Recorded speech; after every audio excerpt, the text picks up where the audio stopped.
2월 15일 화요일입니다. 오늘 새벽 우리에게 주시는 하나님의 말씀은 여호수아 11장 16절로부터 23절까지 말씀입니다.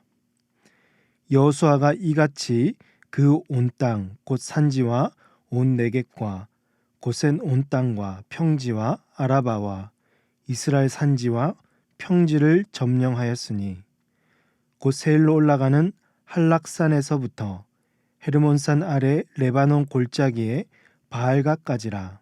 그들의 왕들을 모두 잡아 쳐 죽였으며 여호수아가 그 모든 왕들과 싸운 지가 오랫동안이라. 기브온 주민 히위 족속 외에는 이스라엘 자손과 화친한 성읍이 하나도 없고 이스라엘 자손이 싸워서 다 점령하였으니 그들의 마음이 완악하여 이스라엘을 대적하여 싸우러 온 것은 여호와께서 그리하게 하신 것이라. 그들을 진멸하여 바치게 하여 은혜를 입지 못하게 하시고 여호와께서 모세에게 명령하신 대로 그들을 멸하려 하심이었더라. 그때 여호수아가 가서 산지와 헤브론과 드빌과 아납과 유다 온 산지와 이스라엘의 온 산지에서 아낙 사람들을 멸절하고 그가 또 그들의 성읍들을 진멸하여 바쳤으므로 이스라엘 자손의 땅에는 아낙 사람들이 하나도 남지 아니하였고 가사와 가드와 아스도데만 남았더라.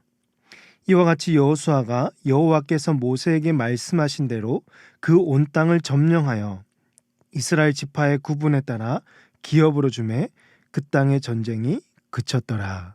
아멘. 아모리 연합군의 멸망 소식을 들은 하솔 왕 야빈은 북부 동맹군을 이끌고 이스라엘과 전쟁을 하였습니다.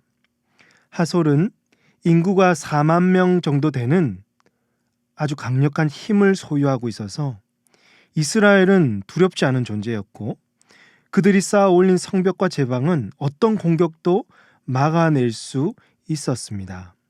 이처럼 사람들이 보기에는 이 전쟁은 하솔 왕과 이스라엘이 하는 것 같아서 당연히 하솔 왕이 이길 것 같지만 실제로는 하나님을 대적하고 하나님과 하는 전쟁이었다는 것이죠. 그러니 하솔 왕 야빈은 결코 전쟁에서 승리할 수가 없었고 그에게 속한 사람과 가축은 모조리 쳐 죽여서 호흡이 있는 자는 하나도 살아남지를 못했습니다. 그리고 오늘 본문에서 여호수아는 이제 가나안 북부 지역의 이 모든 족속을 진멸하고 그 땅들을 차지하고 있는 것이죠. 이스라엘 백성들이 정복한 가나안 땅은 이러합니다. 남쪽의 경계는 이 네겝 지역에서부터 이 고셋 온 땅, 그리고 가나안과 에돔의 경계 지역인 아라바, 이스라엘 온 산지입니다. 16절에 보니까 한락산에서부터라고 했는데요. 여기는 세일 방향 어디쯤 됩니다. 여기까지는 이제 가나안 남쪽 지역이고 거기서부터 이제 헤르몬산 아래 레바논 골짜기에 바알갓까지라고 하죠. 이곳은 가나안 북쪽 지역을 가리킵니다. 그러니까 여호수아의 지휘 아래 가나안 남쪽과 북쪽의 왕들을 모두 잡아 죽이며 모두 정복했음을 알 수 있습니다. 그리고 오늘 18절에서 여호수아가 그 모든 왕들과 싸운 지가 오랫동안이라 라고 했습니다. 사랑하는 성도 여러분, 가나안 정복 전쟁은 하나님께서 주도하시는 전쟁이었습니다. 이스라엘은 하나님의 약속대로 가나안 족속을 하나하나 진멸시키고 정복에 성공했지만 중요한 것은요, 이 전쟁은 아주 오래 걸렸다라는 것입니다. 어느 정도 오래 걸렸는지 추론은 가능합니다. 여호수아 13장에서 땅 분배가 시작되는데요.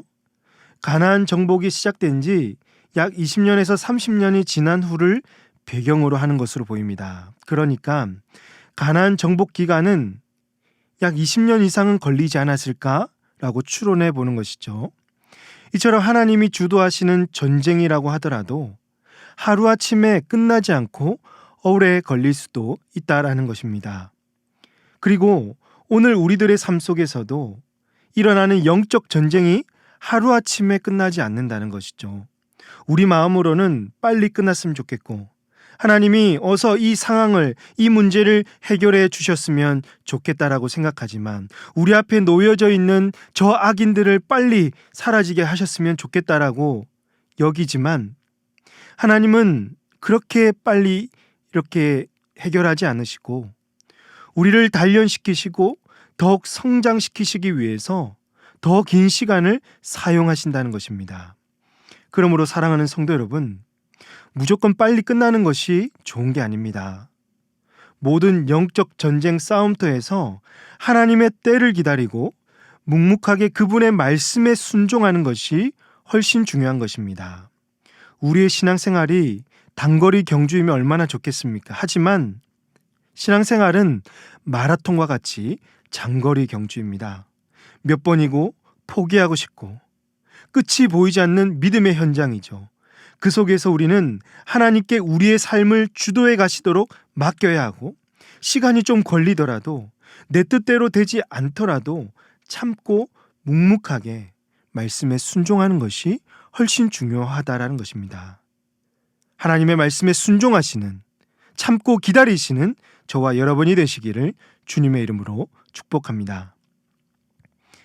20절 말씀을 보시면, 그들의 마음이 완악하여 이스라엘을 대적하여 싸우러 온 것은 여호와께서 그리하게 하신 것이라.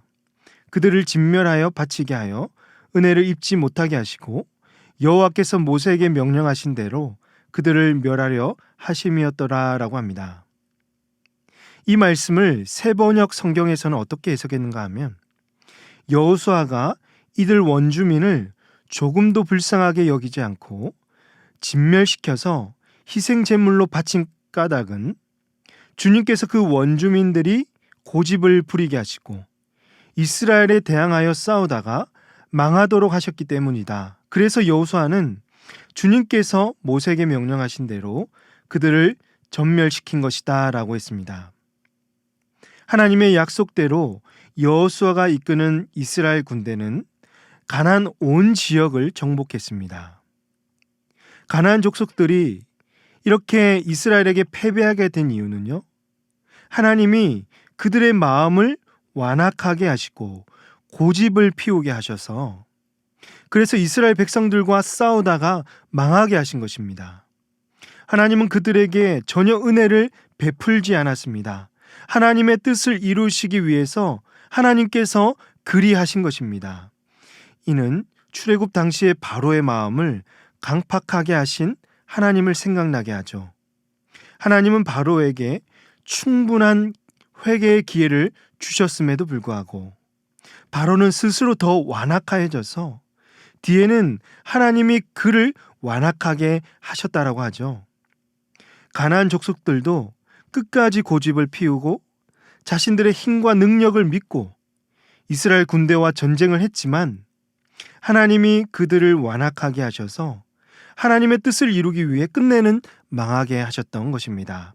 사랑하는 성도 여러분, 악인들과 대적들이 때론 우리들보다 형통하게 보일 때도 있잖아요. 하나님은 왜 저런 사람들을 그냥 내버려 두실까 마음에 들지 않을 때도 있습니다. 그러나 여러분, 하나님이 능력이 없어서, 아무 생각이 없어서 그냥 내버려 두시는 게 아닙니다. 하나님은 회개할 기회를 충분히 주시다가 때가 되면 은혜를 끊어버리시고 내버려 두셔서 망하게 하시는 것입니다. 하나님은 큰 뜻을 이루기 위해서 때론 악인을 더욱 완악하게 할 때도 있는데요. 우리 눈에 볼 때에는 그것이 그들에게는 형통해 보이기도 하지만, 여러분, 이것은 그들에게 하나님의 은혜가 끊어졌다는 것이고 멸망의 길로 가는 것임을 꼭 기억하시길 바랍니다. 그래서 우리는요, 그들에게 이렇게 우리의 마음을 빼앗기는 게 아니라 끝까지 우리의 길을 걸어가며 하나님의 백성답게 살아가야 할 줄로 믿습니다. 이런 저와 여러분이 되시기를 주님의 이름으로 축복합니다.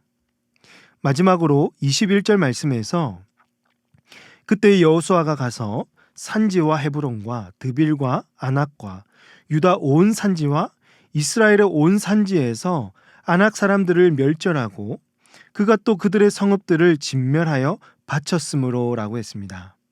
여러분, 아낙 자손을 기억하십니까?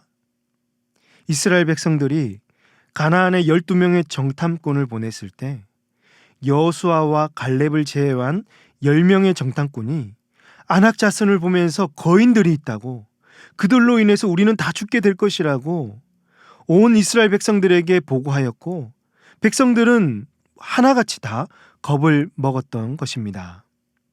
그 자손을 지금 이스라엘 군대가 모두 진멸하였고, 블레셋 땅이었던 가사와 가드, 아스도데만 일부 남겨놓았다라는 것입니다. 이는 드디어 가나안 족속의 모든 전쟁이 거의 끝이 났음을 의미합니다. 가나안 정복 전쟁은 여호와께서 모세에게 말씀하신 대로 온 땅을 점령하여 종결되었다는 것을 말씀합니다. 이는 전적으로 하나님의 은혜입니다. 하나님을 끝까지 신뢰하고 믿는 자들과 함께 하나님은 자신의 역사를 완성해 가시고 승리케 하십니다. 사랑하는 성도 여러분, 세상의 그 어떤 두려운 존재도 하나님을 믿고 신뢰하면 승리할 수 있습니다. 두려워하지 마십시오. 세상의 그 어떤 상황도 하나님을 앞장 세우면 반드시 해결되고 승리케 될 줄로 믿으시길 바랍니다. 여러분, 믿음을 가지십시오.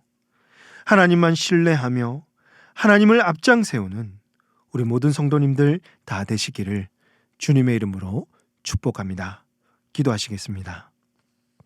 항상 우리보다 앞장서서 길을 인도하시고 승리하게 하시는 하나님이심을 믿습니다. 날마다 하나님을 신뢰하게 하시고 주어진 상황을 묵묵하게 걸어가게 하셔서 하나님의 역사의 현장에서 복음의 승리를 외치는 우리 모든 성도들 다 되게 하여 주시옵소서. 세상의 그 어떤 존재도 두려워하지 말게 하시고 주님만이 우리의 왕 되시며 이 세상을 다스리시는 분이심을 늘 기억하게 하셔서 그분을 찬양하며 높일 수 있도록 은혜를 더하여 주시옵소서. 이 모든 말씀을 우리 구주 예수님의 이름으로 기도하옵나이다. 아멘. 오늘 말씀을 기억하시며 기도하시고 주간 기도 제목에 따라서 우리 주변에 항암으로, 여러 가지 수술로, 육체적인 어려움으로 고통받고 있는 환우들에게 치유와 회복이 있을 수 있도록, 어렵고 힘든 상황 속에 있는 우리 이웃들을 기억하며 예수님의 사랑을 전하는 우리 교회가 되도록, 코로나19로 고통받고 있는 분들에게 속히 회복과 자유가 넘치도록 합심하여 기도하시고 각자 처소로 돌아가도록 하겠습니다. 기도하십니다.